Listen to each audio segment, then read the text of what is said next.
All right, so it's the next day, and the throwout bearing, the clutch, and the transmission mounts have been changed on the Samba. I put everything back together, put the wheels, and torqued them and tightened everything. And so now it's time to do a test.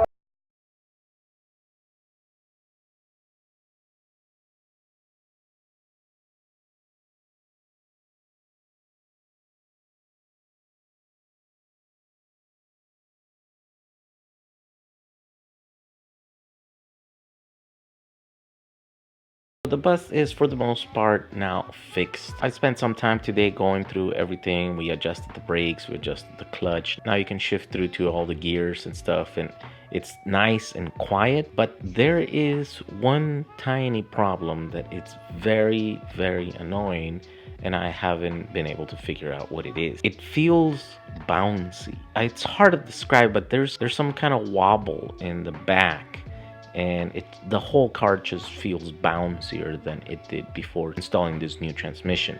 So what I did is I came back and I threw the GoPro right underneath it so that I can kind of see if I can visually see what the problem is. And to my surprise, I never thought that it was going to be the motor bouncing up and down as you see right here in this shot.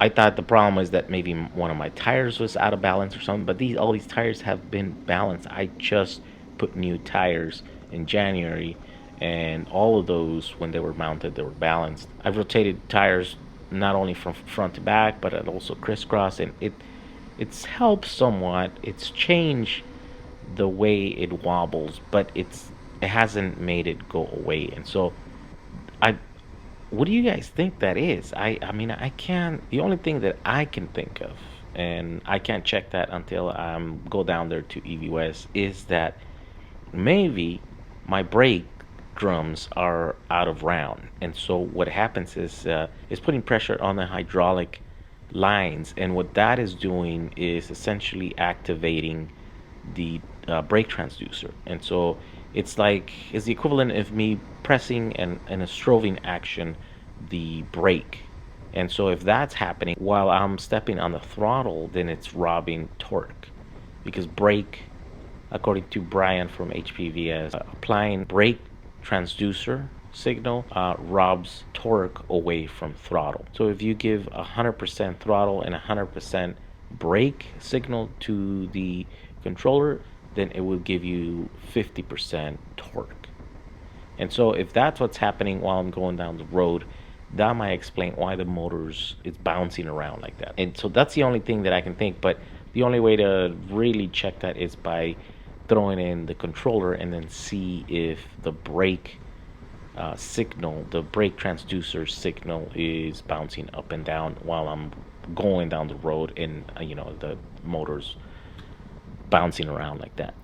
Other than that, I can't think of anything why the motor should be bouncing around like that. These are brand new mounts that I installed on the transmission, and they seem softer than the other ones that I had in there, but they definitely should not be the problem. The bounce is coming somewhere else, and those are just doing their job and absorbing all that shock. All right, if you guys watching this have any ideas, please post them down in the comments so that I can finally fix this damn bus. I need to fix it because there's a lot of projects coming up in the next couple of weeks, and I am not gonna have time to really fix that then, because I'm just taking way too much. There's big things coming for the channel and for the Samba.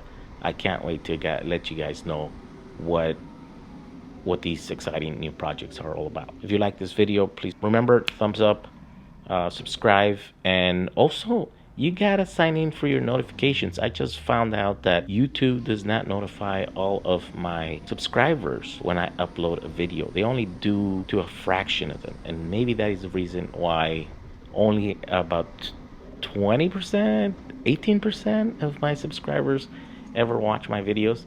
It's maybe because they're not getting notified. And so in order to get notified, what you have to do is you have to go enable to be notified. Click on the little bell here and choose to be notified when I upload a video. All right, guys, see you to the next video. Bye.